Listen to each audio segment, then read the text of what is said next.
Dakota City, and we have our remote correspondent, Gallica Kimone. She is out here chopping it up, figuratively, and it looks like literally with the locals. Yes, that's right. We've got two hometown heroes isn't the right word. The local asshole constabulary? I don't know what you'd call them, but they are members of the Fearsome Vibe. Usually they like to give the Teen Titans a little bit of hassle, but they are down here making Static's life hell tonight out here in lovely Dakota City by acting a fool in the Burger Pool parking lot. Well, let's unpack how this fight's going to work. So first off, this is a timed bounty. You have about 5.5 minutes to make the magic happen. If you don't, they will go away. You will get a very small consolation prize, and you will have to try it again. The second thing to note, which you may have already noticed in this fight, there are two of them here. I'm going to recommend that you pick one and stick to that one. If you can do some AoE inside of your build, that's a great way to whittle them both down at the same time, but don't switch back and forth between them because you need to take one of them out first, or they will overwhelm you.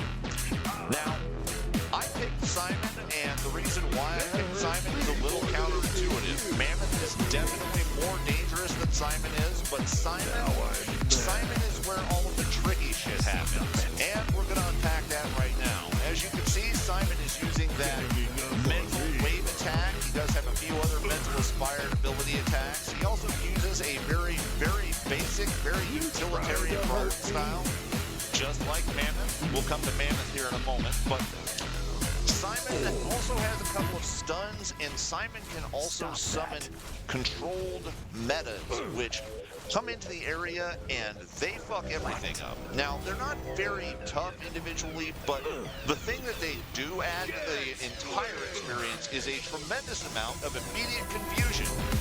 That's because all of the different controlled metas all have different abilities, and it's really a crapshoot what they're going to get. But the thing that they all have in common is pretty much all of the abilities they do, A, they hurt. Not a lot, but they still contribute damage. B, more importantly than A, random crowd control that you can't do anything about. Pulls, locks, stuns, juggles, other random crap like that. Since you don't want to be getting knocked around a whole bunch, you want to take Psimon out, and you want to make sure you take his little controlled guys out with him while you're doing that. Now, as you'll notice, the fight goes on. Like I said, both of these guys are brawling, so there are going to be the occasional opportunities for counters.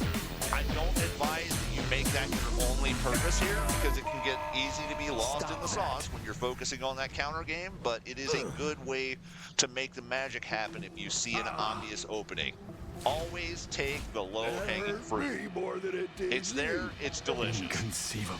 Well, now we're getting Psimon kind of whittled down, and that gives us a little more breathing room to deal with Mammoth. Now, one of Mammoth's strongest attacks is going to be a multiple charge. It's kind of the same thing that Merc used to do to us back in Flashpoint and Patchwork Themyscira.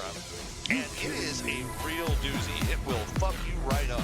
The primary thing that you need to do with that attack is make sure that you already have your mitigation going full tilt. You want to make sure that you have a shield up pretty much constantly in this fight if you can. And if it's at all possible for you to make sure that you have constant healing, do so.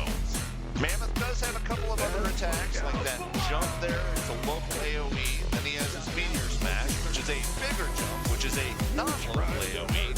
It hits pretty much everything in a one-block radius of where you're at. But he likes to follow those up with that dash. And that dash is the biggest problem. If you see him use it more than once, you need to roll away from his lane of travel, and you need to bear in mind you want to roll a little late because he will change the line of travel to predict where you're going if you start moving too early. What the fucking hell is that? I tell you, some people just don't like fun.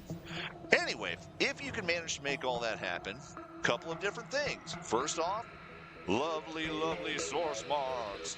Second, reward box. And third, there is a local currency that you can spend for styles,